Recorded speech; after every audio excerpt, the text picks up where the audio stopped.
Hi everybody. Oh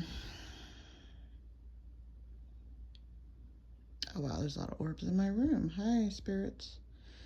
That is not dust flying around in my place, everybody. I see the orbs physically with my eyeballs. I still have people that try to say this stuff is dust. Even though I have videos of people seeing these beings. I have hours of footage of orbs, UFOs, and I am 2 years into a full Kundalini unfolding or full Kundalini awakening. I am tired. It is very tiring because my body's going through a lot. If you know anything about Kundalini, you know it's very physical. My energy field is different. I affect electronics. I've gone through lots of light bulbs.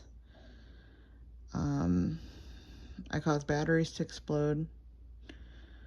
I've gone through a couple of computers, a couple of phones, a couple of microwaves, blenders, coffee makers. I just bought a new coffee maker. And I found out this is common with Kundalini for people to have issues where they're trapped near electronics. I cause lights to flicker. If I laugh or I'm in a high emotional state, I cause lights to flicker. People ask me, how did this happen to you? A severe trauma will crack open your consciousness and cause ego death, extreme grief, anguish. Also, I've been a mystic my whole life. I've always wanted to be around God and know God, because if you have a really difficult life full of suffering, then that makes you instinctively grab a hold of the divine in whatever form that takes. I'm not religious. After my Kundalini awakening, that's pretty much obliterated the remnants of my religion that I was in. As far as going back to that, because after my experience, I realized that everybody is God. We all are God. God is not something you pray to or you try to get in good graces of. You are literally God. Now, people don't believe this because they think so low about themselves, but when you start to have transcendent, unity conscious experiences, you see things as they are, and that is bad news for your ego, because it's absolutely terrifying for your ego to go through something like that, because your sense of self is on the line, and what people have built themselves up is usually false. It's usually programming. So imagine something just comes in and smashes that to bits. What are you left with? Nothing. That is why Kundalini is scary, because it literally shatters everything you think you are. And then the whole time you're going through it, you're trying to desperately grab for something to form an identity around, and then you have to just realize, like, just let it go. So I realized my identity does not have to be conceptual, because the conceptual identity is not real. It's part of the illusion of Maya. You are awareness. That's all any of us are. We're consciousness. And the more clear, developed, and mature your consciousness is, the more influence and the more gravity your will takes on. Now, some people don't believe you have free will. They think you're just beholden to archetypal forces, but that's not completely true. In a sense, that's true, but in a sense, it's not. If you can individuate and actualize enough, you can partner with the higher forces to shape this reality. We already shape our reality in small ways, but you can start to shape reality in big ways.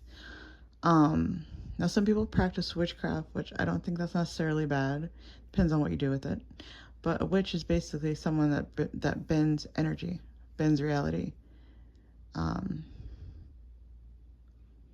the question is, should you attempt to bend reality if you're not clear on what reality is in the first place? So if you get clear on who you are and what reality is, yes, bend a little bit of reality. But if you must do that, do it for good. Do it for a higher purpose. Find a vision.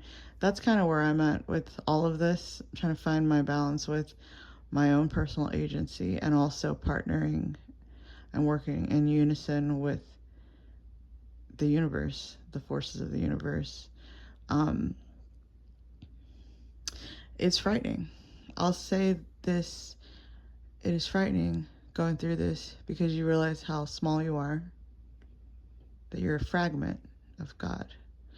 But then you also realize you are totality of God at the same time. That's very confusing, but it's true. Because once you do experience non-dualism, like it's not just like a belief. Once you experience it, it's such a disorienting thing. And Kundalini goes into your brain. It's very physical, it's not just spiritual. It actually changes the structure of your brain with the connections and the wiring, and it also restructures your ego. It does help the body become more stress resistant. It also helps you to tolerate things like this. I can sleep like a baby with all these beings in my place. I have what people would call angels or aliens or devas or whatever, fairies. I have all these little beings here, and they are very real. But those are just labels. They're basically beings that don't have a body, and some of them observe and assist people. They are all in my, I feel, they're in my room just flying around, and I can feel them on my legs right now. They have been fun little companions on this journey. But it's just, it feels very lonely. No one can help you through this, really. I mean, I could get a guru, but a guru they can't step into your consciousness and walk this journey for you. And that's the thing with spirituality. Once you realize that you're really getting somewhere when you don't know what the hell you're doing, that's actually part of spirituality. In fact, I think spiritual experiences or being spiritual is about experiencing things you have no conceptual structure for. That's when you know you're actually experiencing something when you do not have a grid for it. I've seen the structures of reality. I've seen that we're in a shimmering pool of light and sound and consciousness. I have experienced the cosmic soup. I can actually be in that state, the unity conscious experience, and also be here embodied. Very confusing, hard to integrate, very hard to integrate. I'm doing a great job. I'm able to work and take care of myself and function. I'm not like dissociated and drooling. But some days I feel like that could be me. If I go deep enough into some trance, sometimes I worry like that I won't come back. And some mystics do need babysitters because they just, they get so deep into spirituality, it's very hard for them to connect with the body anymore. And so I'm trying really hard to stay connected with my body. So I started swimming. I still go to therapy, and I'm trying to interact more with people so I can have that stabilization in those lower chakras that are closer to earth. My crown chakra is wide open. I don't need any help there. I need help stabilizing. So it is quite the dance. Carrying this, it is a dance. And then also having your ego, my ego, and having my sense of self and protectiveness and sticking up for myself, being proud of myself, but also realizing I'm nothing at the same time. That's what I'm saying. There's so many paradoxes with this. It's not even funny. And it's easy for people to become imbalanced, but also if you are aware and you know what is the main point, then you'll be okay. And let me get to the main point. The main point in all of this, every experience you have as a human, both spiritual and what you consider non-spiritual, is consciousness. You are aware. You are awake. I am. I exist. That's the foundation. If you stay in that state of I am aware I exist, and you exist in that thoughtless awareness, meaning I am not what appears on the screen. I am the screen. I am not the appearance of all these things. I'm experiencing, but I am the consciousness experiencing that. If you realize your consciousness and you park it there and you rest in that place, it does help you function, and it helps your ego not to run the show. And I don't even mean like ego as in inflated. I mean ego as in your programming. It helps your programming not to run the show. And for a lot of people, their programming, their need to stay in control, it's very hard. It's a habit to break. You don't have to really fix yourself. You just have to choose what to focus on.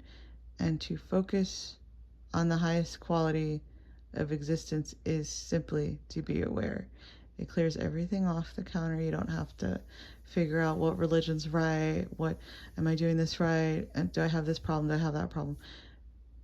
It doesn't matter. What matters is you are aware.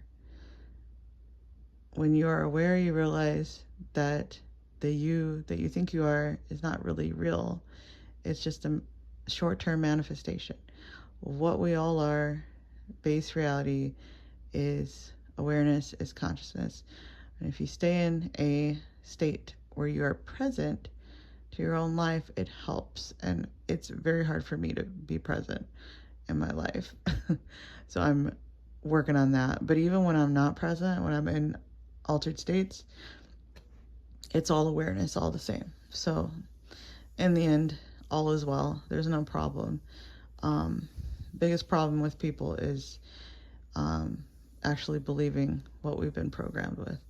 But once the ego dies and you're able to see through it, you can coexist with your ego, so to speak, and still live out your personality on this earth. And then what happens after that, whether you reincarnate or you go on to the ether somewhere, it really doesn't matter, because you were never existing in the first place. Cheers.